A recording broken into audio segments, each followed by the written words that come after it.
বিসমিল্লাহির রহমানির রহিম। প্রিয় বন্ধুরা, আজকের ভিডিওটি অত্যন্ত গুরুত্বপূর্ণ হতে যাচ্ছে। তাদের জন্যই গুরুত্বপূর্ণ যাদের ইচ্ছা থাকা সত্ত্বেও নামাজ পড়তে মন চায় না। তাদের জন্য কিছু টিপস আমি এই ভিডিওতে আলোচনা করার চেষ্টা করব। আপনার মন নামাজে ঠিকমতো লাগে না বা নামাজ পড়তে মন চায় না, এটা অনেকেরই কখনো না কখনো কখনো না কখনো অনুভব করে। এটা স্বাভাবিক, তবে সেটাকে কাটিয়ে ওঠার চেষ্টা করা উচিত। নিচে কিছু বিষয় নিয়ে আমি আলোচনা করছি। নাম্বার 1, মন থেকে বুঝে নিন কেন নামাজ পড়ছেন।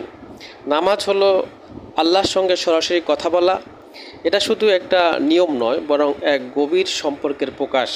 আপনি যদি মনে করেন যে আমি আমার রবের সামনে দাঁড়িয়েছি, যিনি আমাকে সৃষ্টি করেছেন, রিজিক দিয়েছেন, আমাকে ভালোবাসেন, তাহলে দেখবেন নামাজের প্রতি আপনার ইচ্ছা জাগবে বা অনুভূতি, না পড়ার ইচ্ছাটা দূর হয়ে যাবে। নাম্বার 2, ধীরে ধীরে বুঝে নামাজ পড়ুন। তাড়াহুড়া করলে মনোযোগ আসে না। ধীরে ধীরে কোরআনের আয়াত বা দোয়াগুলো পড়ুন, অর্থ বোঝার চেষ্টা করুন, তখন অন্তরে শান্তি অনুভব করবে। নাম্বার 3, অর্থসহ নামাজের দোয়া ও সূরা পড়া শিখুন। যখন আপনি সূরা ফাতিহা বা সেজদার দোয়া অর্থ জানবেন, তখন বুঝতে পারবেন আপনি কি বলছেন। তখন আপনার নামাজের প্রতি মনোযোগ বাড়বে।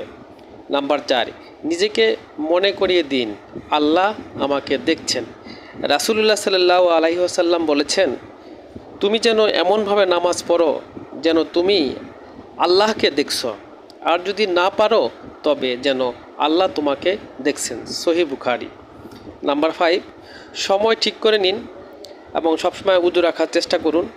উযু করলে এমনি শারীরিক ও মানসিক প্রশান্তি আসে। নামাজের সময় আসার সঙ্গে সঙ্গে আপনি নামাজ পড়ার জন্য কোনো অসুবিধা হবে না।